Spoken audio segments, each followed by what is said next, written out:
Well, hello everyone and welcome back to another video, some F1 22 gameplay. Today we're here for two things. The new update 1.10 now of course has the new yellow Ferrari, the Monza livery, that was in yesterday's race in it as well. So we'll be driving as Carlos Sainz in the Ferrari, but also in this latest patch as well been added, or re-added to the game rather, is China. So we're going to have a race around China as well. If you go on to enjoy this video, then leave a like and of course subscribe if you're new to the channel. See plenty more F1 22 gameplay videos. But yes, here we are at China in qualifying. Probably not been too many changes made to it since the last time we were here, but there we go. As a one-shot qualifying then, let's go on board. Not got the greatest pace down the straight, but in through the corners we should be able to make up for it as well as we go through this section. I always thought that China was just a remodeled Sepang personally. That's what I always felt when I drove it. You had Malaysia, then Sepang. They had so many similar corners, especially turn one, as we've taken the hairpin better than the Red Bull of Verstappen, but Verstappen of course has got the straight line speed of the Red Bull to be able to power pass. You don't want to go too close on that curb. I've already found out in a couple of practice that is an auto spin curb there as well. And then through this section, don't track extend here, as I've already found out in F1 online lobbies you will get a tracking limits warning there. And we've purple in sector 2, but a bit wide here.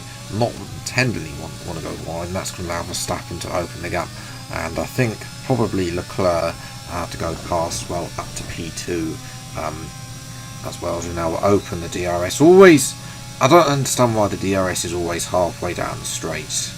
Could do it a little bit earlier, but nevertheless, that's the thing. As we go slightly deep into that corner, it's always a horrific hairpin there, and then of course we come round to the penultimate corner, which is just a 90-degree left, and then open the DRS again and up to the line for 1:34.3,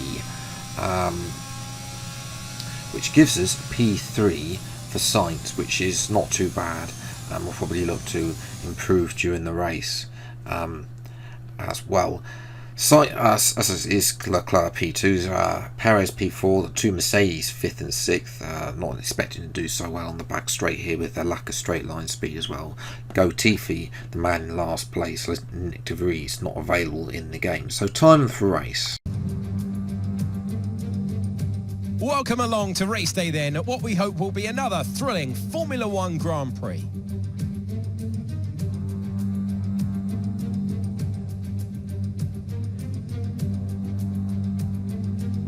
We're here in the Yangtze River Delta today, home of the 16 corners that make up the Shanghai International Circuit.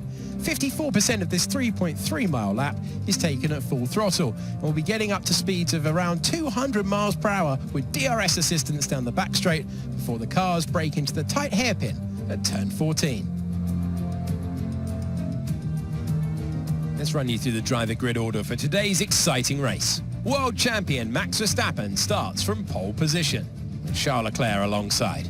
Moving on to the rest of the grid, we have Sainz, Perez, Sir Lewis Hamilton and Russell, Fernando Alonso, Norris, Ocon and Valtteri Bottas, Ricciardo, Gasly, Mick Schumacher and Joe, Tsunoda, Albon, Sebastian Vettel and Kevin Magnussen, Stroll and Nicholas Latifi. It's almost time for those 5 red lights to go out then. Let's see who can prevail today.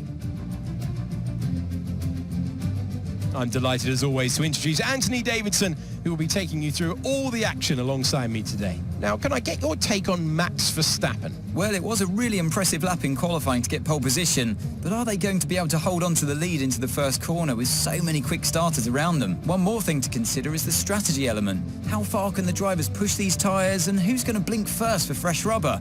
It'll be interesting to see if the leaders have to compromise their plan to cover off the cars behind them.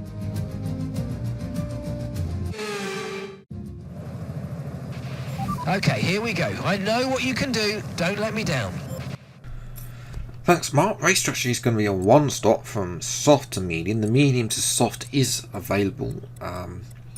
Strategy. In actual fact, it's 6 laps on softs and 8 laps on mediums is the start strategy you want to go for in a 25% race. We're going to obviously lower the fuel limit as well. It should get sunnier towards the end of the race. So 5 red lights in for the Chinese Grand Prix. Leclerc on mediums, we're on the softs, and away we go. And initially it's slightly better than Leclerc, but then of course he gets that second phase of the launch in. And Perez has had a better start than me on his soft tyres, and has moved ahead as we've got one of the Mercedes, I think that's Russell, having a good stop. Get forced out by trying to make a move on Leclerc. We've actually lost out 2 positions there to Perez and to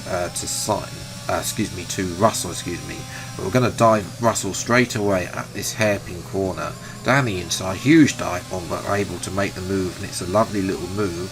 But Russell's now going to come back down the inside on this fast left-hander. He'll give us the inside for the next corner though, and we're able to keep the position P4.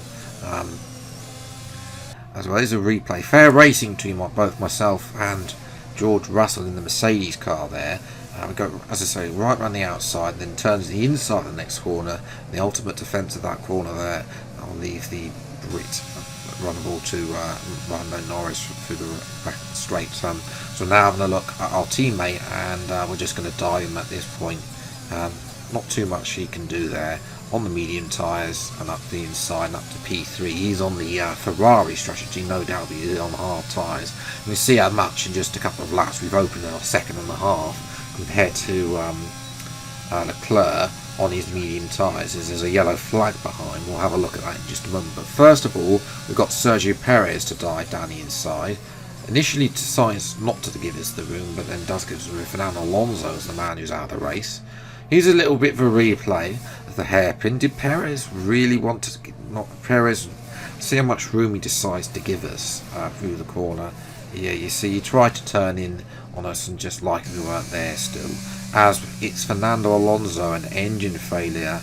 Unfortunately, just like in the Italian Grand Prix yesterday, he is out of the race with an engine failure. Although, unlike yesterday, he parks up on the grid and not in the pits. There's Perez is coming back with DRS with the Red Bull straight line speed. We defend that corner, but then again, this is another corner where the AI is so strong at the hairpin, but we use a bit of DRS to stay the position. We're actually coming in the pits. No gravel there, fortunately, so we can't do a Lewis Hamilton and beach it in the gravel like he did back in 2007.